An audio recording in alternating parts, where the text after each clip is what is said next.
इससे ज्यादा विनम्रता की कोई राजनीतिक आदमी से अपेक्षा और कल्पना भी नहीं कर सकता। साथ में विधायक हमारे विधानसभा क्षेत्र के विधायक श्री प्रहलाद लोधी जी, प्रहलाद लोधी जी की सदस्यता विधानसभा के अध्यक्ष नर्मदा प्रजापति जी ने समाप्त कर दी थी। दोस्तों, एक छोटे से विषय को लेके सदस्यता समाप्त कर दी थी। मैं उस समय लीडर अपोजिशन था। मैं उनके पास विनय करने के लिए गया कि हजारों वोटों से जीते हमारे लोधी समाज के, पिछड़े समाज के विधायक की आपने सदस्यता समाप्त कर दी प्रजापति जी अध्यक्ष महोदय। तो उन्होंने कहा अदालत का फैसला था, छोटा सा फैसला। मैं इतना ही कहना चाहता हूं मित्रों, यहां आदर हुआ अदालत का, 1 घंटे के अंदर प्रहलाद लोधी जी की सदस्यता समाप्त कर दिया। ऐसा अंधेर हिंदुस्तान में कभी राजनीति में नहीं हुआ होगा, कर दी समाप्त। आप हाई कोर्ट गए, पार्टी ने हाई कोर्ट भेजा, शिवराज जी ने समर्थन किया, हाई कोर्ट में बल दिया, वकील किए, हाई कोर्ट से स्टे मिल गई। फिर मैं गया वहां पर, प्रहलाद जी भी गए मेरे साथ में उनके निवास पर, और हम लोगों ने अध्यक्ष महोदय से फिर ये कहा, उन्होंने कहा नहीं हम सदस्यता बहाल नहीं करते, सुप्रीम कोर्ट का ऑर्डर होगा। मैं गोटे गांव गया और तत्कालीन अध्यक्ष नर्मदा प्रजापति जी के यहाँ शंकराचार्य जी, साक्षी श्री स्वरूपानंद जी, मैं उस समय भी गया तो अभी उन्होंने सुप्रीम कोर्ट के ऑर्डर को मानने से इनकार कर दिया और कहते हुए बहुत दुख है। तो उन्होंने कहा लोधी समाज का एक भी विधायक विधानसभा में नहीं रहने देंगे। ये बात जब उन्होंने कही तो मुझे बहुत आघात हुआ। कांग्रेस पार्टी के विधानसभा अध्यक्ष का ये विचार निश्चित रूप से निंदनीय है और मैं मान के चलता हूं कि सबसे ज्यादा अपमान है पिछड़ा वर्ग का, इसके लिए हम धिक्कार करते हैं। ये दिन मैंने देखे उसको, ये वक्त, ये मुफलिसी के, ये बेबसी के, ये लाचारी के वक्त मैंने देखे। लेकिन मित्रों, चिंता की कोई बात नहीं, वक्त बढ़ता, शिवराज जी मुख्यमंत्री बने और हमारे प्रहलाद जी की सदस्यता बहाल है। हमें गर्व है इस बात का। इतने साधारण विधायक, इतने गरीब परिस्थिति के विधायक ने भोपाल से लेके हाई कोर्ट से लेके सुप्रीम तक चक्कर लगवाई। मित्रों, मैं इतना ही कहना चाहता हूं कि भारतीय जनता पार्टी वचन पूरा करने वाली पार्टी है। हमारे नरेंद्र मोदी जी ने, भारतीय जनता पार्टी ने, हमारे और भी पूर्व के वरिष्ठ नेताओं ने बात की कसम खाई थी, वचन लिया था कि रामलला हम आएंगे, मंदिर वहीं बनाएंगे। लोग मजाक में कहते थे मंदिर तो बनाना नहीं है, तारीख नहीं बता रहे। ऑर्डर हो गया कोर्ट का, मंदिर की नींव रखने का काम भी शुरू हो गया। दशहरा आने वाला है, 9-10 दिन बाद दशहरा आएगा। रामचंद्र जी वापस आए, अयोध्या वापस आए और फिर दिवाली आएगी तो दिवाली मनाई जाएगी। और इसलिए सभी लोग एक बार जोर से बोलेंगे, बोलो राजा रामचंद्र की। पड़ोसी में तो है अपने ओरछा। और इसलिए मित्रों कहना चाहता हूं, हम वचन पूरे करने वाले लोग राजा रामचंद्र जी के भव्य मंदिर का निर्माण करवाना भारतीय जनता पार्टी ने पूरा किया।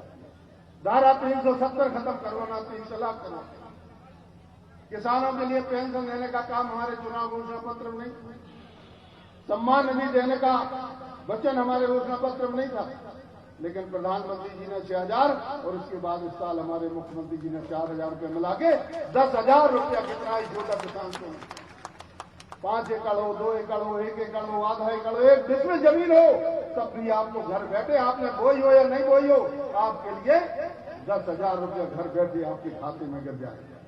और मैं तो कहना चाहता हूं, आज निवेदन करना चाहता हूं, और मुख्यमंत्री जी के मन में भी है कि जैसे वित्तीय स्थिति सुधरेगी, हम अगले साल इसमें हम और ज्यादा राशि को डालना शुरू कर देंगे, छोटे से छोटे किसान के लिए फायदा। हम सस्ती लोकप्रिय योजनाओं के चक्कर में नहीं पड़ते किसानों के कल्याण के लिए। और इसलिए मित्रों, मैं कहना चाहता हूं कि हम वचन पूरे करने वाली सरकार। हमने सम्मान निधि के साथ, मुख्यमंत्री जी बताएंगे सम्मान इत्यादि के बारे में, 2-3 बातें, स्थानीय बातें चर्चा करके मैं इस बात को समाप्त करना चाहता हूं, अपने संबोधन को समाप्त करना। मित्रों, ये बात सही है, रोजगार की पूरे देश में समस्या है, पूरी दुनिया में समस्या है। लेकिन आज पूर्व में भी मैंने परसों हम मलेरा में और उसके एक दिन पूर्व जब यहाँ मंडल सम्मेलन हुआ था उस समय मैं कार्यकर्ता हूँ। मैंने कहा था और मुख्यमंत्री जी ने भी कहा है कि यहाँ पर जो 60,000 करोड़ रुपए की लागत से जो डायमंड फैक्ट्री लगना है, जो हीरा उत्खनन होना है, मुख्यमंत्री जी ने कहा है उसमें 75% स्थान, 75% नौकरी स्थानीय लोगों के लिए, बुंदेलखंड के लोगों के लिए रहेगी। चिंता करने की आवश्यकता नहीं है, हम यहाँ बेरोजगारी के लिए जड़ मूल से खत्म कर देंगे।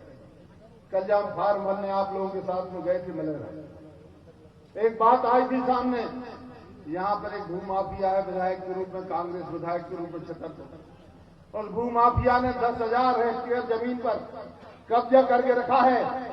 रेत का उत्खनन कर रहे हैं, गोरा पत्थर का उत्खनन कर रहे हैं, तमाम का उत्खनन कर रहे हैं। हम कहना चाहते हैं आचार संहिता समाप्त हो जाए, ये चुनाव समाप्त हो जाए, यहाँ के गरीब बेरोजगारों के लिए एक एकड़ जमीन हम बांट के देंगे, आप उत्खनन करेंगे, आपके लिए रोजगार की व्यवस्था करेंगे।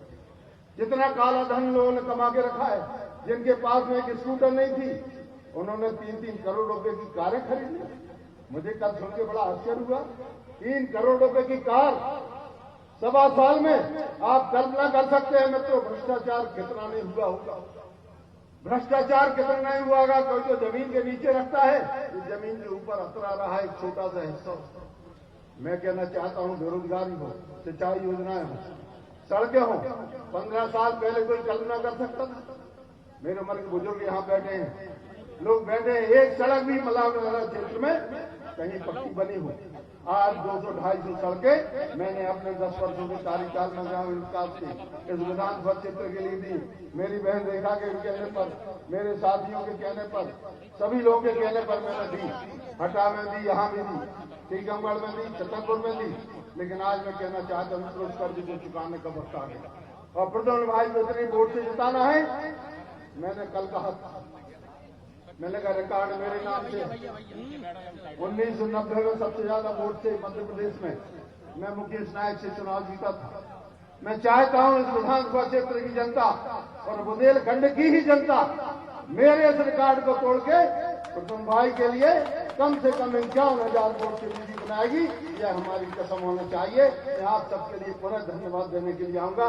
सभी के लिए बहुत बहुत प्रणाम है, नमस्कार है, जय। बहुत बहुत धन्यवाद सम्माननीय भार्गव जी। अब मैं सीधे आमंत्रित करता हूं हमारे प्रत्याशी भाई प्रद्युम्न सिंह जी को कि वो आए और अपना उद्बोधन देने का कष्ट करें। बुंदेलखंड की इस पावन धरा पर वीर बुंदेला 76 साल की इस वीर भूमि में पधारे हमारे प्रदेश के यशस्वी मुख्यमंत्री, हम सबके प्रणेता, किसानों के, अन्नदाताओं के मुखिया, हम सबके मार्गदर्शक परम आदरणीय शिवराज सिंह जी चौहान जी, मंच पर आसीन हमारे बुंदेलखंड के शेर और लगातार 18 वर्ष से कैबिनेट मंत्री, हम सबके मार्गदर्शक परम आदरणीय पंडित गोपाल भार्गव जी, मंच पर आसीन हमारे विधानसभा में हमारे साथ में विधायक रहे आदरणीय राजेश प्रजापति जी, आदरणीय राकेश गिरी जी, हमारे क्षेत्र के प्रभारी आदरणीय हरिशंकर खटीक जी, आदरणीय प्रहलाद लोधी जी, हमारे मंच पर आसीन पूर्व विधायक और इस प्रदेश की मंत्री बहन ललिता यादव जी, इस क्षेत्र का 2 बार प्रतिनिधित्व कर चुकी हमारी बड़ी बहन आदरणीय रेखा यादव जी, हटा से पूर्व विधायक आदरणीय श्रीमती उमा देवी खटीक जी, संगठन के सम्माननीय जिले के अध्यक्ष आदरणीय मलखान सिंह जी, संगठन के प्रदेश के संगठन मंत्री, हमारे संगठन मंत्री आदरणीय केशव सिंह भदौरिया जी, टीकमगढ़ के लोकप्रिय सांसद, हम सबके मार्गदर्शक आदरणीय वीरेंद्र कुमार खटीक जी, मंच पर आसीन सम्माननीय समस्त अतिथिगण, मेरे सामने विराजे क्षेत्र के कोने कोने से आए हुए हमारे मतदाता साथियों, माताओं बहनों, युवा साथियों, मैं आपको निवेदन करना चाहता हूं, आदरणीय मुख्यमंत्री जी के अभी जब वो लिधौरा में आए थे तो उन्होंने बहुत से हमारे इस क्षेत्र के विकास की योजनाओं को स्वीकृति दी थी।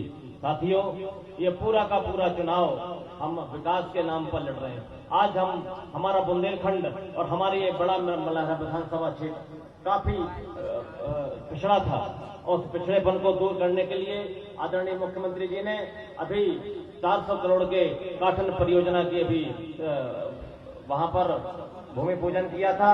आने वाले समय में हमारे क्षेत्र में ITI कॉलेज जो बक्सवा में बनना है वो बहुत जल्दी बनेगा, ऐसा माननीय मुख्यमंत्री जी ने घोषणा करी थी। बमौरी में प्राथमिक स्वास्थ्य केंद्र, जिससे वहां के क्षेत्र के लोगों को वहां बाहर चिकित्सा व्यवस्था के लिए नहीं जाना पड़ेगा, इलाज के लिए नहीं जाना पड़ेगा, वहां पर बनाया जाएगा। साथ ही इस महाविद्यालय जो हमारे बक्सवा में बना है उसमें साइंस और कॉमर्स की फैकल्टी भी आदरणीय मुख्यमंत्री जी ने हमको दी है, हम उनका बहुत बहुत धन्यवाद करना चाहते हैं। देवपुर में हाई स्कूल की भी स्वीकृति प्रदान की है। साथ में कन्या हाई स्कूल जो हमारे यहाँ की बिल्डिंग पूरी खराब हो गई थी उसके लिए भी हमें उन्होंने स्वीकृति प्रदान करी है। साथ ही आदरणीय जैसा कि माननीय मंत्री जी ने कहा है, बंदर डायमंड प्रोजेक्ट जो हमारे यहाँ का बहुत शानदार पूरे एशिया का जेम क्वालिटी का हीरा हमारे यहाँ निकलता है, उसमें 60,000 करोड़ की अभी नीलामी हुई है। माननीय मुख्यमंत्री जी ने घोषणा की है कि हमारे क्षेत्र के युवाओं को 75% उसमें रोजगार मिलेगा, ऐसे उन्होंने घोषणा की है और बहुत जल्दी हमारे युवा बेरोजगार उसमें रोजगार दिया जाएगा। साथ ही उल्दन बांध परियोजना जो बंडा में बन रही है, आदरणीय मुख्यमंत्री जी को मैंने निवेदन किया था और पिछले दौरान जब ये बांध बनना शुरू हुआ था उसमें करीब हमारे यहाँ की 16,000 हेक्टेयर भूमि सिंच रही थी, उसमें हमने कहा था थोड़ा इसकी ऊंचाई को बढ़ा दिया जाए, जिसमें हमारे बक्सवा क्षेत्र सूखी जमीन करीब 24,000 हेक्टेयर यानी कुल 60,000 एकड़ के ऊपर ये भूमि सिंचे, इसकी भी माननीय मुख्यमंत्री जी ने स्वीकृति प्रदान करी है। और हमारा क्षेत्र जो सूखा था, हमारा पूरा 75% भूभाग जो कृषि का सूखा था, उसमें अब किसानों को चिंता करने की कोई बात नहीं, बहुत जल्दी हमारे क्षेत्र में पानी आने वाला है और हमारे किसानों के चेहरे खिल जाएंगे।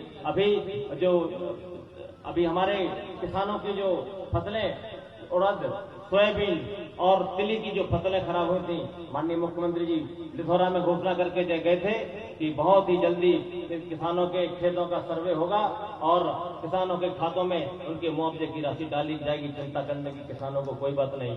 बहुत सी ऐसी योजनाएं जो हमारे माननीय मुख्यमंत्री जी हमारे क्षेत्र को देने वाले हैं। सानोदा डैम पर जो बांध है वो बहुत ही जल्दी स्वीकृत होने वाला है, माननीय मुख्यमंत्री जी ने उसकी अध्ययन कर लिया है और आने वाले समय में सानोदा बांध भी हमारे क्षेत्र में बनाया जाएगा, चाची सेमरा का बांध भी बनाया जाएगा, गड़ी सेमरा का बांध बन रहा है और भी ऐसे तमाम बांध हम अपने क्षेत्र में बनाएंगे और अपने किसानों की एक एक इंच जमीन को हम सींचेंगे, ये हमारा वचन है। आने वाले समय में हम बहुत तेजी से क्षेत्र का विकास करेंगे। आदरणीय मुख्यमंत्री जी को बहुत जल्दी आगे जाना है, इसलिए मैं ज्यादा बात न करते हुए आप सबको प्रणाम और राम राम करते हुए अपनी वाणी को विराम देता हूँ। बहुत बहुत धन्यवाद। बहुत बहुत धन्यवाद सम्मानीय प्रद्युम्न जी। मैं सीधे आमंत्रित कहता हूँ हमारे प्रदेश के यशस्वी मुख्यमंत्री जनजन के नेता सम्मानित शिवराज सिंह जी को, वो आए, आप लोग जोरदार तालियों से स्वागत करें सम्मानित शिवराज सिंह जी।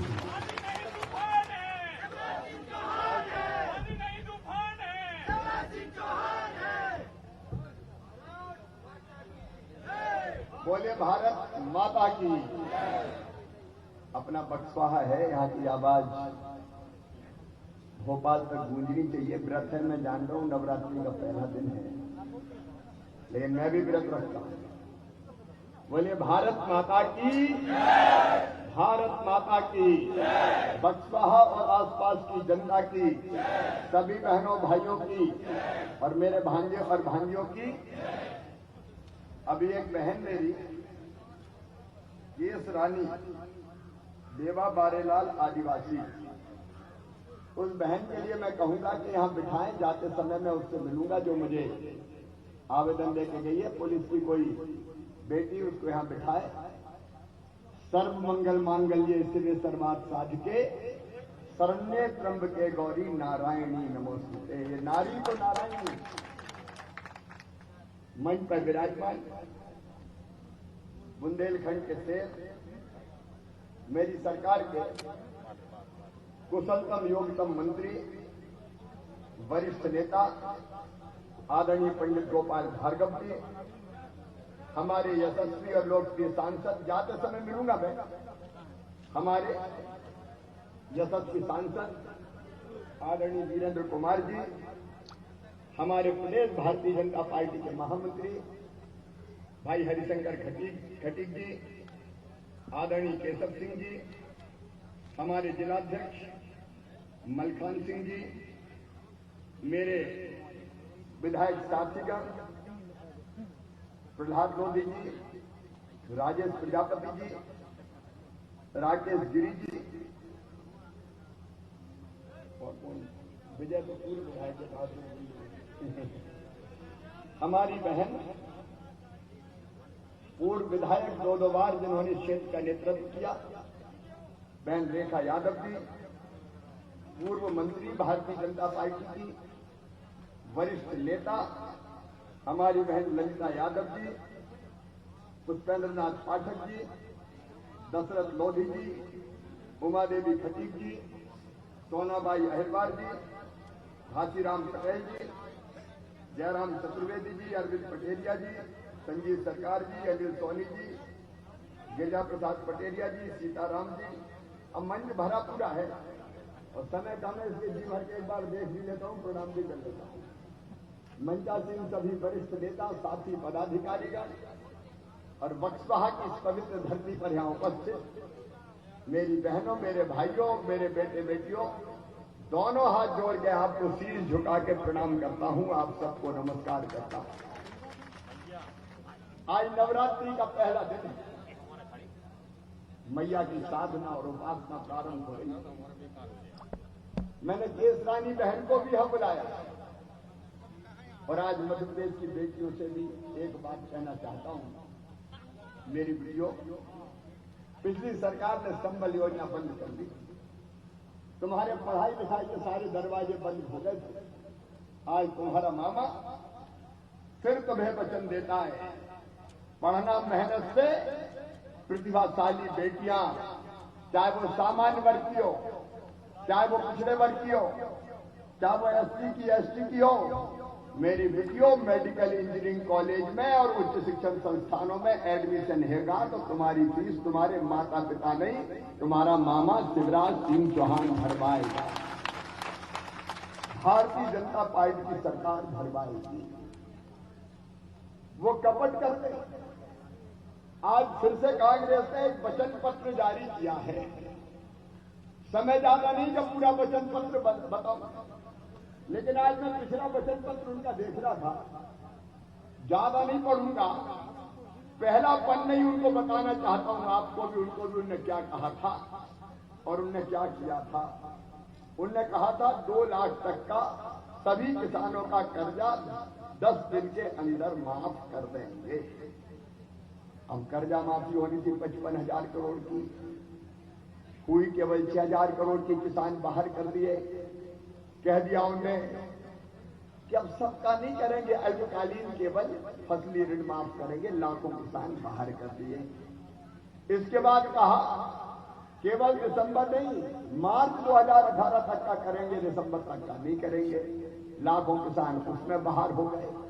फिर कहा केवल कालातीत करेंगे, चालू खाते वालों का नहीं करेंगे, लाखों उसमें बाहर हो गए। डिफाल्टर हो गए बेचारे, डिफाल्टर ब्याज की गठिया मुंडी पर रखी घूम रहे। अब मेरे पास आ रहे मामा मर गए रे, ब्याज कहां से चुकाएं, अब तो 0% ब्याज का कर्जा भी नहीं मिल रहा। तो सुनो ऐसे किसान भाइयों, चिंता मत करना रे, तुम्हारे ब्याज की गठिया भारतीय जनता पार्टी की सरकार उतारेगी, मामा शिवराज सिंह चौहान। 2 लाख से 1 पैसा ज्यादा तो नहीं करेंगे, लाखों उसमें बाहर कर दिए। 1 बैंक से ज्यादा में तो नहीं करेंगे, लाखों उसमें बाहर कर दिए। बारे कर्जा माफी, खोदा पहाड़, निकली चुईया, वो भी मरी हुई, और मरी हुई चुईया की पूछ पकड़ के हिलाते हुए कमलनाथ और दिग्गी राजा घूम रहे हैं। कर्जा माफी ईमानदारी से बताओ, ये कर्जा माफी धोखा थी कि नहीं? अरे बोल के बताओ, धोखा थी कि नहीं? ये धोखा करते हैं। और आज फिर वचन लेके आ गए। इनने उस समय कितने वचन दिए थे? इनने कहा था गेहूं, धान, ज्वार, बाजरा, मक्का, सोयाबीन, सरसों, उड़द, मूंग सब पर बोनस देंगे। दिया क्या बोनस कमलनाथ ने? अरे भैया जोर से बताओ रे, दिया क्या? इसके बाद इन्होंने कहा क्या कर रहा है यार, नई फसल बीमा योजना लेके आएंगे जिसकी इकाई खेत रहेगा। बोलो दिया क्या? नई फसल बीमा योजना लाएगा। फिर इन्होंने कहा नई फसल आने के पूर्व फसल का क्लेम वितरित कर देंगे, 1 पैसा दिया क्या? फिर इनने कहा बिना कर्ज लिए खेती करने वाले किसानों को फसल बीमा योजना से जोड़ेंगे, जोड़ा क्या? इनने कहा नौजवानों को 4,000 रुपया बेरोजगारी भत्ता देंगे, दिया क्या? इनने कहा बुजुर्गों को 1,000 रुपया पेंशन देंगे, दी क्या? इनने कहा बेटियों की शादी करके 51,000 रुपया देंगे, ढेला दिया क्या? अरे झूठो, कुछ तो शर्म करो रे। पुराना वचन ये पुथन में भरा है, प्रेस और मीडिया भी देख ले, कितने वादे पूरे किए, वो पूरे नहीं किए। और अब नया वचन पत्र ले आए कि हम तो स्वर्ग को जमीन पे ही उतार देंगे। फिर से नया ले आए। ये इनका वचन पत्र नहीं है, इनका कपट पत्र है, कपट पत्र। पिछली बार कई लोग चक्कर में आ गए तो मजा आ गया यार, 2 लाख तक का माफ। अब हमारे तो थोड़ी सीटें कम रही, 3-4 तो कम रही थी, क्यों को और 2-3 बन मिल जाती तो हम ही मुख्यमंत्री बन जाते। लेकिन जब हम जनता में निकले, सरकार नहीं बनी, तो हमने जनता से कहा हमसे क्या भूल हुई जो ये सजा हमको मिली। तो लोग कहने लगे मामा माफ कर दे रहे, 2 लाख के चक्कर में आ गए थे। एक वादा पूरा नहीं किया, नए वादे लेके आ गए कि ये करेंगे वो करेंगे। और आजकल तो बड़े परेशान। देख भैया, सरकार हमने नहीं गिराई, अपन ने तो सोची नहीं बनी अपनी सरकार। कई लोगों ने कही भी, गोपाल भार्गव भी बैठे, निर्दलीय विधायक आ रहे, कह रहे थे छोड़ मत देना और समर्थन हम देने आ रहे हैं, मुख्यमंत्री पद मत छोड़ना। हमने कहा यार, जब बड़ा मलहरी में नहीं जीते रहे तो अब नहीं बनना मुख्यमंत्री, अब तो बेज बना ले सरकार। अब उनकी बन गई सरकार भैया। फिर तो उन्होंने सोची तो खूब विकास करेंगे, जेब हट है, और ये बड़े जोश में उत्साह में पहुंचे कमलनाथ जी के पास। कांधर में बांध बनवा दो, बक्सपा में ITI खुलवा दो, फलानी सड़क बनवा दो। उन्होंने कहा चलो चलो, कहाँ टाइम वेस्ट कर रहे हो, मेरे पास टाइम ही नहीं है। एक बार नहीं, 17 बार ये कुतुब जी विकास की गुहार लगाते रहे, बक्सपा के विकास की, बड़ा मलहरा के विकास की ये मांग करते रहे। और कमलनाथ कहते रहे चलो चलो चलो चलो चलो चलो। तो अंत में प्रद्युम्न ने भी कह दिया कमलनाथ अब तुम भी चलो चलो, भाड़ में जाओ, हमें नहीं लेना ऐसी विधायक हमें नहीं चाहिए। और जब हमसे प्रद्युम्न ने कही तो हम कभी अब सोच लो यार, विधायक जाएगी, उन्होंने सोच ली अगर विकास नहीं तो क्या विधायक को चाटूंगा मैं, विकास की खातिर एक बार नहीं 17 बार विधायक की छोड़ दूंगा मैं अपनी जनता के लिए। अब उनकी सरकार गिर गई भैया, अब वे बड़े परेशान। आजकल रोज मोहजारी दे रहे, तुमने सुनी का नहीं कहा? एक दिन कहने लगे कि शिवराज को नालायक है। क्या भैया हम तुम्हें नालायक दिखा रहे हैं? अरे बताओ नालायक दिखा रहे हैं? क्या लगे शिवराज नालायक है? फिर कहने लगे कि वो तो नारियल लेके घूमता रहता है। अरे तुम्हारी किस्मत में ही नारियल फोड़ना नहीं था, विकास के काम करना नहीं था। हमसे तुमने कहा कार्बन योजना स्वीकृत कर रही हो, नारियल फोड़ दिया। बोलो विकास के नारियल फोड़ना चाहिए कि नहीं फोड़ना चाहिए?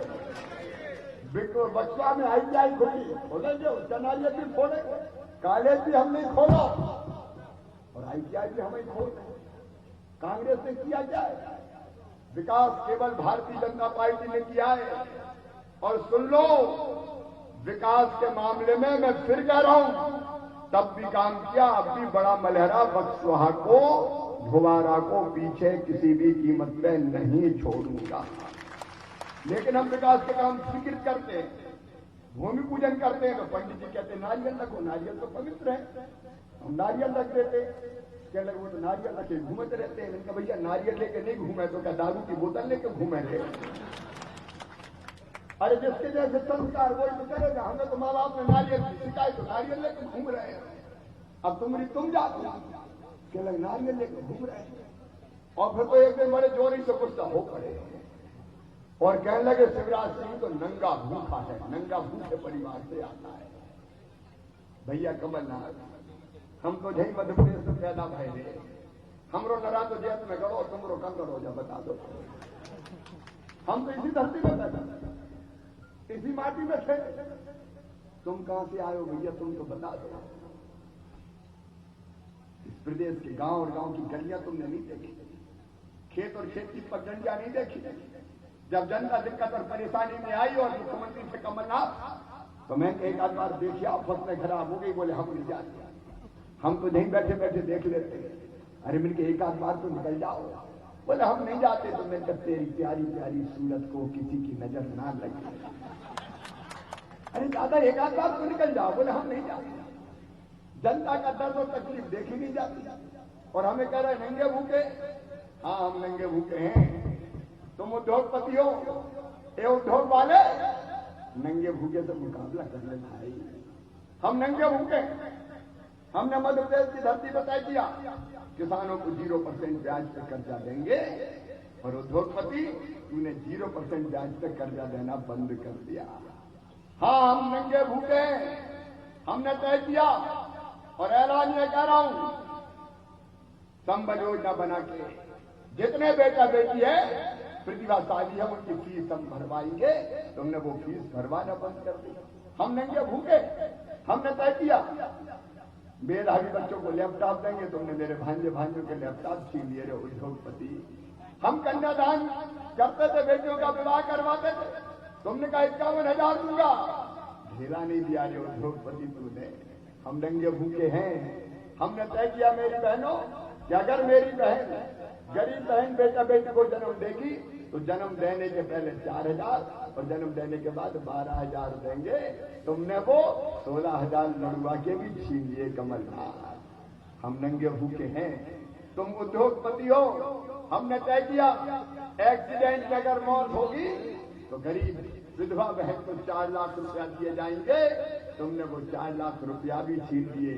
सामान्य मृत्यु के 2 लाख छीन लिए। अरे और तो और अंतिम संस्कार के लिए अंतिम विदाई ठीक से हो, इज्जत के साथ हो, हम 5,000 रुपया कफन के लिए भेजते थे। कमलनाथ उद्योगपति तुम तो कफन के 5,000 रुपया भी गरीबों के खा गए, कफन के 5,000 भी खा गए। क्या दे दिया तुमने इस मध्य प्रदेश को? कितनी कहानी की सुनाओ। संबल योजना बंद कर दी, हमने फिर से चालू कर दी।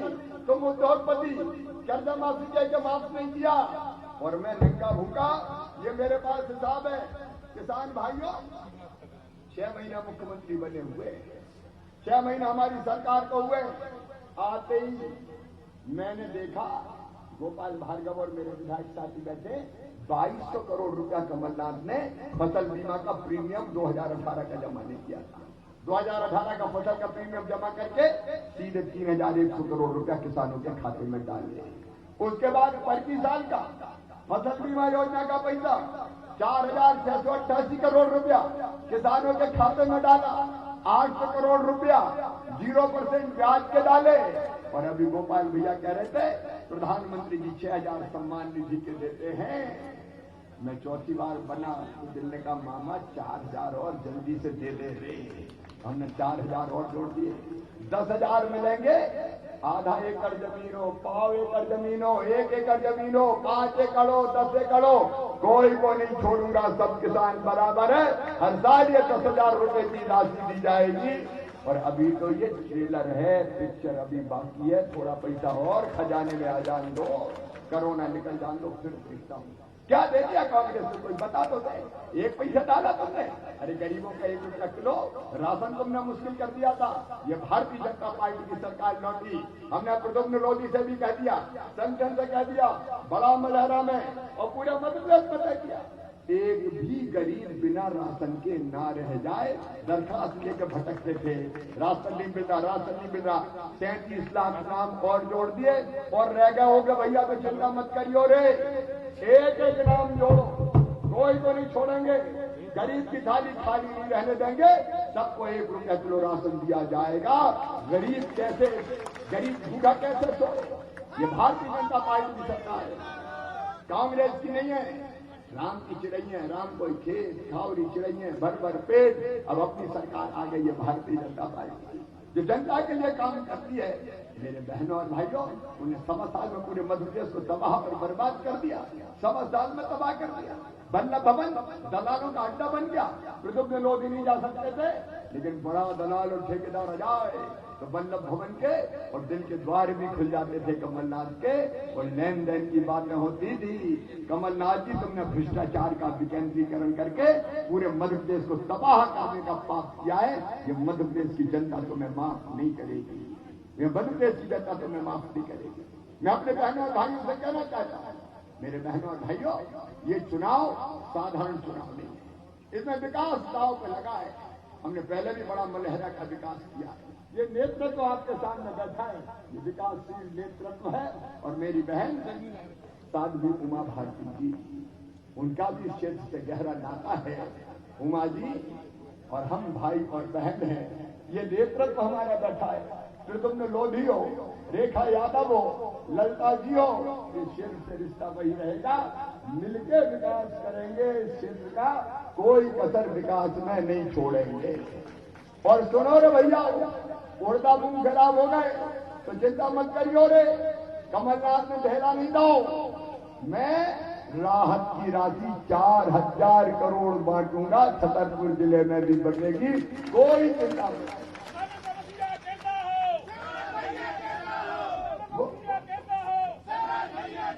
वो कहते थे कांग्रेस जी पैसे नहीं है, क्या करें? जब देखो रोते ही रहते मुख्यमंत्री, पैसे नहीं है, मामा लेके आ रहे, मामा कोई छाती पर धर के लेके आता है, रोते ही रहते पैसा नहीं है, क्या करें, पैसा नहीं है, क्या करें? और मैं कह रहा हूं पैसे की कमी नहीं है। अच्छा ईमानदारी से बताओ, आज सोच अपन भाषण मासन छोड़ दें, अगर मुख्यमंत्री रोज लगे मेरे पास तो है नहीं है, तो ऐसे आदमी को मुख्यमंत्री रहना चाहिए क्या? अरे रहना चाहिए क्या?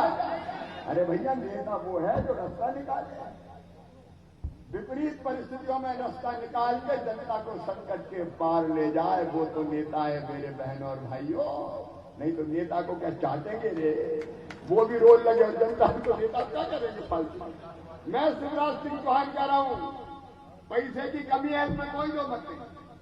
कोरोना के कारण बजट आया नहीं, टैक्स मिला नहीं है, लेकिन चिंता मत करियो रे, उधार लेके भी बांटूंगा, कोई कसर नहीं छोड़ूंगा, कोई कसर नहीं छोड़ूंगा। जब अच्छे दिन आएंगे तो चुका देंगे गोपाल, अपनी क्रेडिट तो है। अब कांग्रेस जी रोए, बोले वो तो कर्जा ले रहा है तो ले रहे, तुम लोग का ले रहे, ले अपनी जनता का। हम कर्जा लेके थोड़ी पी रहे, जनता ये बांट रहा है, गरीबों में बांटेंगे, किसानों में बांटेंगे, और इसलिए कोई कसर नहीं छोड़ूंगा भैया। हमें कोरोना मरोना जाएगा, कब तक रहेगा? धीरे धीरे कम हो रहा है, सावधानी जरूर रखना है। ये मास्क बांध रहे हैं, बड़ी थोड़ी बीमारी है, मैं भी हुआ हुआ पता है। और ये मसूर का बांधे रही हो भैया, गाँव में जैसे बैठ नहीं कहना, वैसे सावधान जरूर है, लेकिन घबरावे की कैसी जरूरत नहीं है। अपनी सरकार है, निपट लेंगे सब, कोई चिंता की बात नहीं है। मेरे में होकर आगे बढ़ो, नया मध्य प्रदेश गढ़ेंगे, नया बक्सहा और बड़ा मलहरा बनाएंगे, विकास में कोई कसर नहीं छोड़ेंगे। आप सबको मुझ पर विश्वास है कि नहीं बताओ? पीछे तक बताओ विश्वास है का नहीं? तो सुनो, आप प्रदुम्न को आशीर्वाद दो, मैं विकास में भी कसर नहीं छोड़ूंगा, जनता के कल्याण में भी कसर नहीं छोड़ूंगा। आप बताओ, मामा को मुख्यमंत्री रहना चाहिए कि नहीं? पीछे तक दाएं बाएं बताओ, रहना चाहिए कि नहीं? तो भैया उसके लिए जरूरी है कि प्रदुम्न विधायक बने रहे, तभी मामा रहेंगे। दो ही जुड़े हैं एक संगे, जा मत सोचियो कि अगर और ये आप कमल के फूल की बटन दबाएंगे तो आपका वोट सीधे मामा को मुख्यमंत्री बनाने के लिए जाएगा। तो बोलो सब कमल का बटन दबाएंगे, प्रदुम्न लोधी को विधायक बनाएंगे, मोदी जी के हाथ मजबूत करेंगे, उमा दीदी का सम्मान बढ़ाएंगे, रेखा दीदी ललिता जी की भी लाज रखेंगे। तो मेरे साथ दोनों हाथ ऊपर उठा के नवरात्रि है भैया, और दो ही मुट्ठी बांध के भारत माता की जय बोल के प्रदुम्न लोधी को